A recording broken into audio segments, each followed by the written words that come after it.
The topic today is don't let failure stop you. And that particular topic could be expanded quite a bit. Don't let failure or anything else stop you. There's plenty of things that will try to stop you. And that probably needs to be explained a little bit too, because some people are like bulldozers. They don't let anything stop them ever, and it needs to be defined what we want to not be stopped. Don't let anything stop you from accomplishing your God-given destiny. Failure will try to rob you of what God intends for your life, and so will many other things. Don't let them stop you from your God-given destiny. There's plenty of things that you should be stopped from. As you go out to a behavior that will harm yourself or others, it's good to be stopped from those things. So we can't have the mindset that I get my way all the time. That's not a helpful mindset. But a mindset that I'm going to accomplish the destiny that God has for me, that is a very helpful mindset. So we'll be talking about things that get in the way of that. So one of the things that happens for failure, or when people fail, is that they need to accept the forgiveness of Jesus and move on. When you fail, which you will do from time to time, maybe some seasons it feels like you're failing all the time. When you fail, accept the forgiveness of Jesus and move on. So we're going to look at that in a couple stories in the Bible. We're going to start in 2 Samuel, the 11th chapter. It begins with a verse that it just has so much in it. It's amazing in its revelation and also sad. In the time when kings go out to battle, David sent Joab.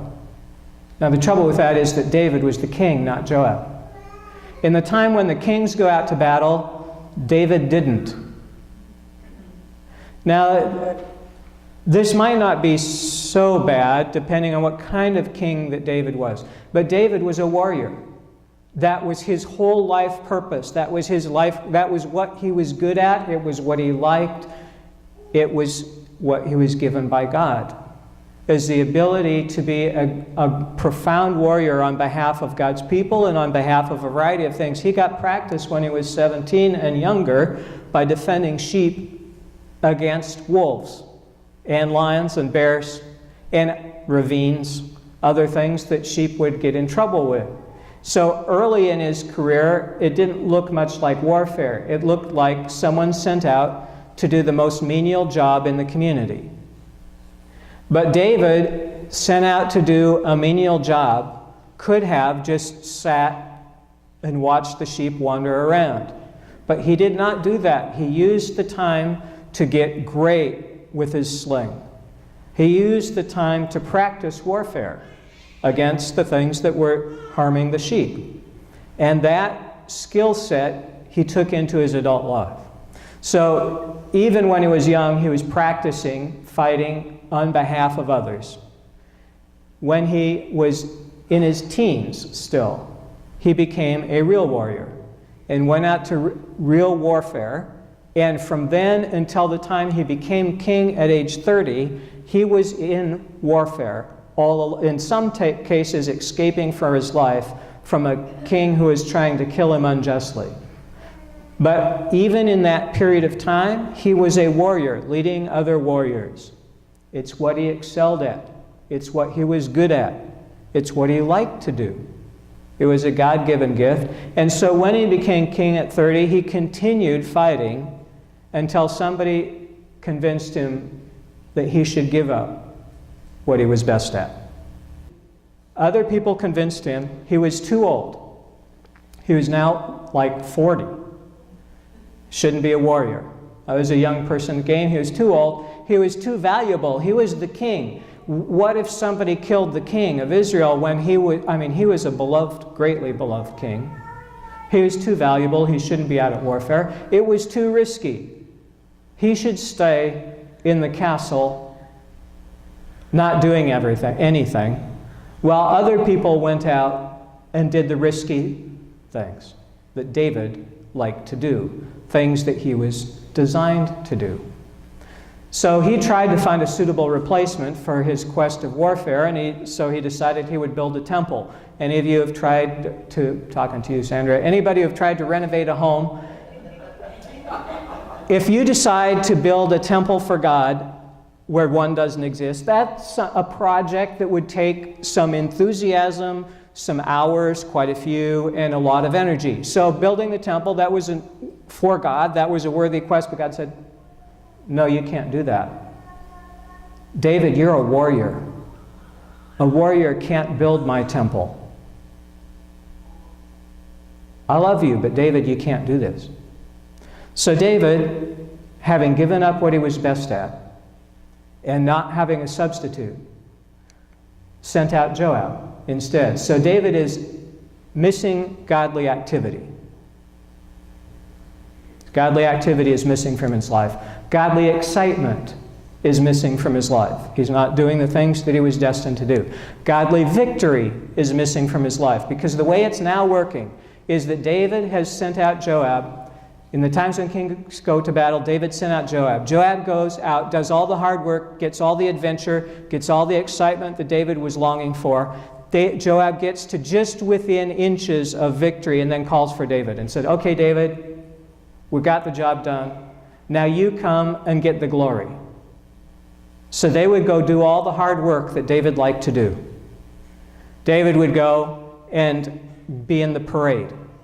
Hooray, look what David did. Look at the battle he won, when David knew he hadn't had any part of it except to appoint Joab to his position. David hadn't done any of the work, and now he was getting the glory for it. Any of you have been in that position, it's an empty victory. There's no internal satisfaction for that. Everybody's praising you, and you know you haven't done anything. And there are some people who try to rob glory from somebody else. Some people make a career out of it. One of the reasons they're so unhappy is they know at their heart of hearts they don't deserve it. David was in that position. Not only was he not participating in the thing he liked to do, but now the accolades he was getting, he didn't deserve. They belonged to someone else. David remained in Jerusalem, the text says, and so late one afternoon, when David rose from his couch, not exactly the sort of thing that a warrior should be doing, is laying around on a couch. When David rose from his couch, he saw from the roof a woman bathing, and the woman was very beautiful. If you aren't doing what you're designed to do, there's a vacuum, and you will find something else to fill that vacuum. And you need to do what you were designed to do, because if you don't, you'll find something else. If you aren't doing the best, you will do second best or worse. Temptation can and will come at any time for people. It comes even if you're doing exactly what you were designed to do. Temptation comes at all times in our life, but especially at opportune times when we're especially weak and vulnerable. And temptation will come if you're exactly on quest with what God has designed you to do, if you're doing the best thing you're good at. Temptation will come then, but it will especially come if you're not doing what you were designed to. And maybe it won't even feel like temptation. It'll just be you just plodding along, but you're doing something that you weren't designed for, not your best. So a question for people who've fallen, for people who have wanted to do better, but they didn't. They've made a mistake, and in some cases this may be a lifetime of choices. This may be just a moment, one time that you just have pangs over, that you have tremendous regret over, or perhaps a long season or years. Question for the people who have fallen, what are you going to do now? It's too bad what happened. But that's the past. Will you accept what Jesus has done for you on the cross? Will you move on? What will you do now? Some people, having fallen, will say, oh, I hate to say it, I've fallen, and what's the next line? I can't get up. Well, yes, you can. You're just sitting there on the floor, and you can get up. But some people choose not to. They think, well, I made that mistake. I cost the company however much. I'm not fit for duty anymore. Everybody costs their company. Some people more visibly than others. Everybody fails Jesus who's a Christian. Some people more visibly than others. When you've fallen, what will you do next? What will you do now? There's a guy who did some research around the 30s. He was assigned by one of the richest people in America to go out and interview the most successful people in America. And in the course of his 20 years of researching more than 500 people who are at the peak of success in America in those days, he says their greatest success came one step beyond the point of defeat. He said every person he interviewed had failure, and in most cases spectacular failure. And many or most or all of their victories came after that failure. If you have a spectacular burnout, scorched the earth failure, it's okay. Get up. Keep on. Don't let that stop you. In his book, Napoleon Hill writes in the opening pages about what R. Darby learned from the junk man. R. Darby and his uncle found a gold strike in Colorado that was amazing. So they went back home to the East Coast, got investment from relatives and friends, came back, got the equipment, got this mine operating, started taking the gold out, and they were doing quite well. It was just an amazing strike. And then the gold disappeared. There wasn't any more. And they dug around. They hadn't paid all their debts yet. They dug around, tried to find the vein. Couldn't find it. They quit. They sold the operation to the junk man and went back home. And I don't know about the uncle, but R. Darby spent a lot of years, decades, repaying the people who'd invested in the operation. And the junk man hired a mining engineer.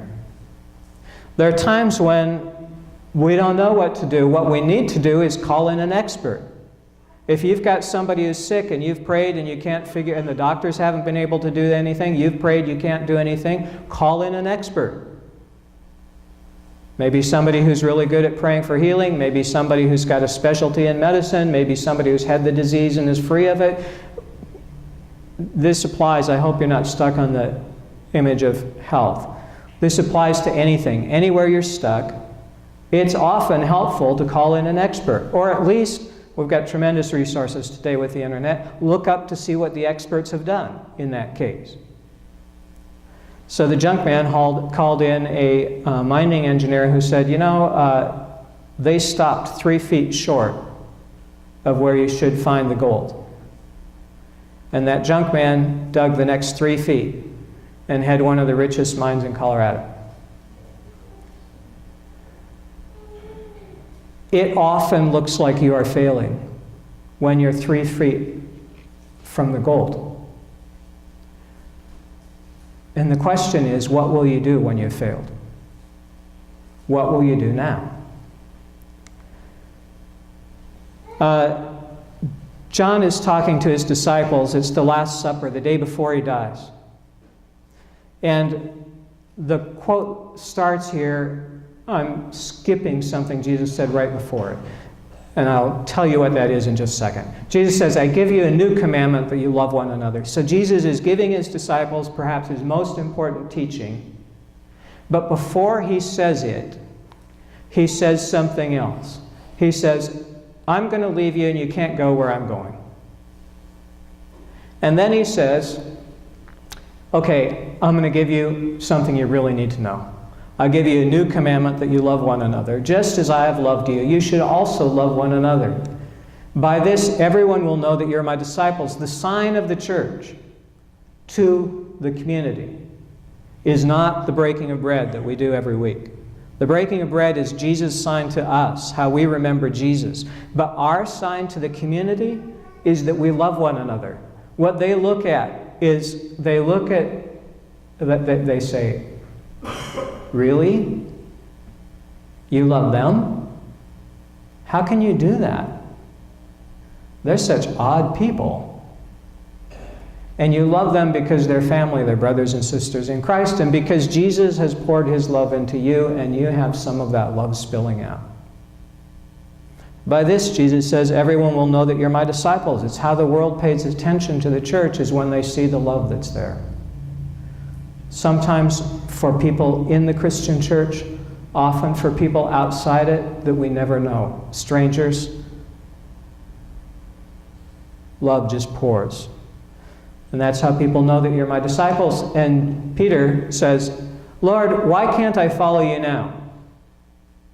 I will lay down my life for you. So Jesus says, okay, I'm going to go someplace where you can't follow me, but listen up, I've got the most important teaching I've ever given you.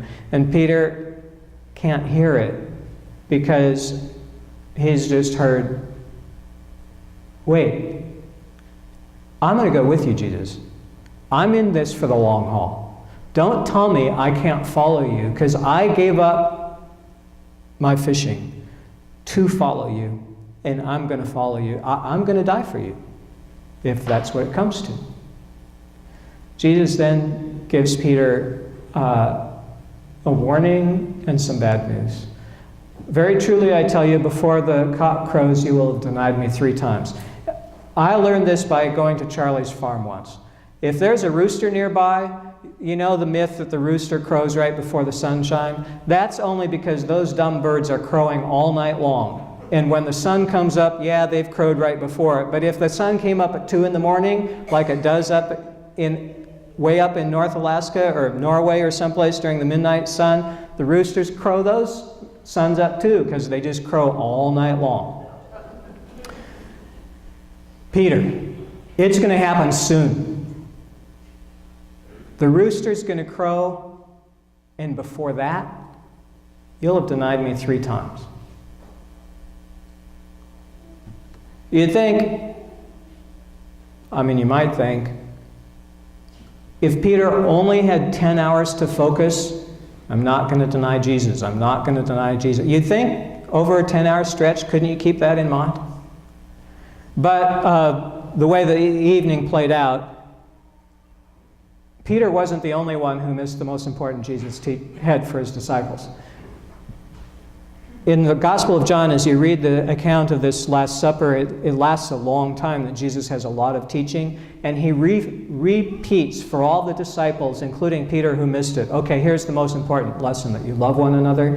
He goes over that again. And as Jesus lays it out in greater and greater depth, this is what you need to do. You need to love one another. And at the end of that teaching, Peter doesn't say anything, but all the rest of the disciples say, Jesus, about this going away part, where are you going? It was a long night. There's lots going on. In Luke 22, we hear a slightly different take on what Jesus said to Peter. During this night, he said, Simon, listen to me. Satan has demanded to sift all of you like wheat. Satan wants you to fail. Satan demanded of Jesus to sift all the disciples like wheat and chaff. With Satan doing it, it wouldn't be an easy or a fun process. Jesus says, but I've prayed for you. Now, what do you think Jesus prayed? Jesus knew that Satan was about to attack the disciples to try to show that some of them weren't worthy, that some of them weren't followers of Jesus. Jesus prayed for his disciples, so what do you suppose Jesus prayed? Do you think that Jesus prayed that the disciples wouldn't be tempted? That's not what he prayed. Everybody gets tempted all the time. Do you think Jesus prayed that Peter wouldn't do something wrong? That's not what he prayed. Jesus was okay with Peter failing.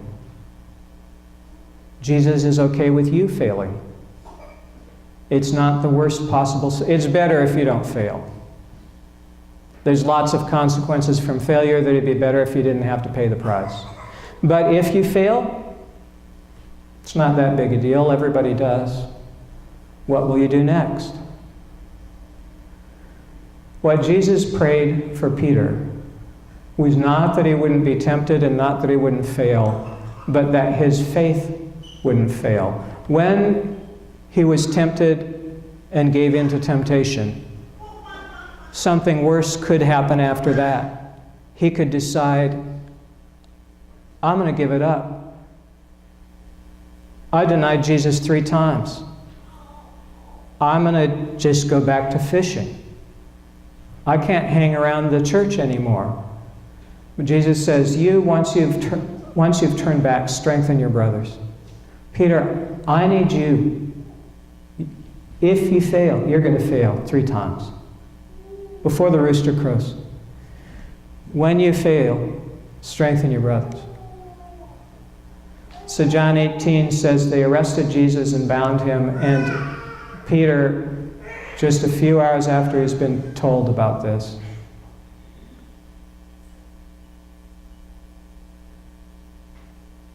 comes into a question. Aren't you one of this man's disciples? He says, I'm not. Peter was standing with them and warming himself by the fire. Another person comes up to him sometime later. You're not one of his disciples, are you? Maybe they can tell by his speech. He says, I'm not. Third time, relative of the man whose ear Peter had cut off. I saw you in the garden. I recognize you. You're the guy with the sword who cut my cousin's ear off. I don't know if it was a cousin, whatever it was. That's a face you'd remember, somebody who hurt a relative of yours. Oh, that wasn't me. And then the rooster crowed. So with the warning, I've got a painting at home that we might have here next week. I don't know, it's too big. I need your truck, Charlie. It's just... I did it about 25 years ago of just this rooster crowing, because for all of us, Jesus has given us an assignment, said, I'm coming back. And the question is, are we going to do what we're called to do or not? What will you do after you've failed? When you've done something that you regret, it could be a moment or it could be a lifetime. The question when you've done something you regret is, what will you do next? Will you let that failure stop you? And Jesus' word to Peter and to us is, don't let failure stop you. Failure is not the thing that Jesus prays against, but giving up your faith. Now that's something that Jesus is worried about. Peter has on his resume now, for the rest of time, as the guy who denied Jesus. Every church assembly he goes to, everybody knows, oh yeah, you're the guy who Jesus warned you, and within 10 hours you denied Jesus 3 times. Everywhere he goes, everybody knows this story. If you see Peter in heaven, one of the first things you're going to think is, oh yeah, you're the guy who stepped out of the boat and sank, and you're the guy who denied Jesus 3 times. Pretty sure you're not going to think, you're the guy who preached once and 3,000 people were saved. He has this on his resume. You may have some things on your resume. You are the person who did. Maybe everybody knows, maybe only you know. But in many cases, it's stopping you from your destiny. So will you let go of the past and walk unhindered in the present? That past is trying to clamp you down, to hold you down.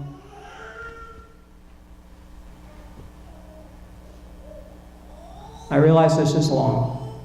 I believe it's important. We've got about 2 minutes left. I think you need to focus, because this is a make or break question for many of us. Will you let go of the things you're ashamed of and let the mercy of Jesus heal you and bathe those wounds? Will you be willing to walk in the present, forsaking the past that you're ashamed of? Will you let go of the shame and accomplish your destiny? So here's a question for everyone. What's holding you back from your godly purpose? Because it may not be shame. It may not be failure. But there are many things that hold you back from what Jesus asked you to do. In some cases it's shame. In some cases it's failure. In some cases it's a lack of courage. Some cases it's doubt. Some cases it's disbelief. I can't believe God would call me to that. I know Jesus told everybody to do that, but he couldn't have meant that I would cast out demons.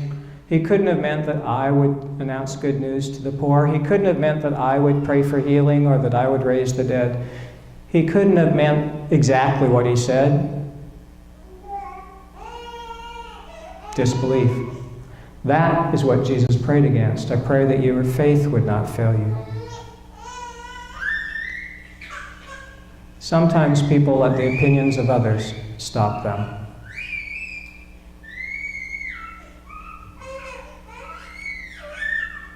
So I mentioned last couple weeks ago, maybe a couple months ago, that I was standing across the street from a locked gate, a building that I longed to go into, and I watched a whole tour group go inside the locked gate while I stood on the other side of the street. And I cried out to God. I said, God, you have got to make me bolder. Because I was right by that tour group. I could have asked to join them, but I didn't have the courage to ask a simple question. Can I go with you? At the time, I didn't know they were going to go into the building that I really wanted to get into, but they were talking about it. After I prayed that prayer, my feelings didn't change. Sometimes you'll say, God, I want to be bolder, but you won't feel bolder. But then the question is, will you take a bold step? I took action even though it wasn't enough. This is very important for many of us to catch. I didn't know how to join that group. They were already through the locked gate. The gate was locked. They were already inside. There was nothing I could do. I had 5 loaves and 2 fish, and it was not enough for the need. And many of you will be in that position in lots of situations in your life. You cannot do what needs to be done, but will you do what you can do with the little that you have? History is being made by people who take action that they don't believe they're capable of. It's being made today, and you could be one of those people. Doing things you cannot believe you accomplished it because you just did it. Act as if you're able to accomplish your God-given destiny. This is where we're ending, and the word that's most important is act. For many people, it's just doing what I did. Going up to that locked gate when it doesn't make sense, moments passed, there's no reason to go up there except that it's better than standing on the other side of the street. You act, and you act as if I didn't feel any bolder, I just took a slightly bolder step. Didn't make sense, but it was all I had. I had 5 loaves and 2 fish, and I distributed that. When you've got a crowd of 5,000 guys and who knows how many women and kids, and you've got 5 loaves and 2 fish, you either can selfishly keep it for yourself, or you can say, you know, this isn't enough, but I'm going to give out what I have. And see what God does. We're going to take a moment for prayer. Wait just a second. I'm wondering if I should have all of you stand or just by invitation. And I think it's going to be by invitation. So I'm going to invite people to stand if failure has stopped you from doing something you know is good. Or something else. It doesn't have to be failure. But there are things that you know God has called you to do, and you haven't yet done them. And in some cases, you haven't taken the steps to do them. You don't know how, or whatever it is. But if you want to be prayed for because you want to accomplish more than you're presently accomplishing, I'll have you stand.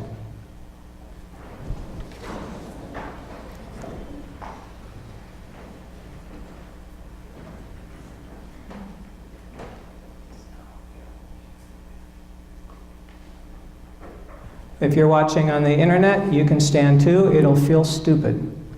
You'll think, there's somebody around me, they can see me. Yep, that's just how it is right here. But if you stand, I believe there's blessing in it. In not letting the opinions of others keep you from your destiny. So God, for everybody standing, I praise you and thank you for Jesus, what you accomplished on the cross for us. That you saved us from our sin and from death and from the power of the devil. And we are continually still tempted, and we continually still fail. Sometimes we fall into sin, sometimes we just do things that don't work out. They're not sin, they're just disasters. And sometimes, Jesus, when those things get stuck on our resume, we let them stop us and shut us down. So we hold that before you and thank you for your forgiveness.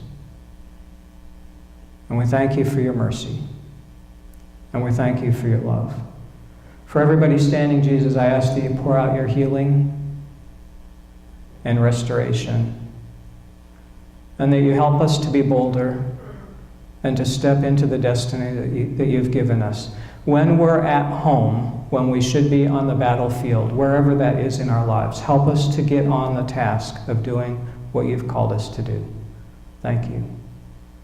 Amen.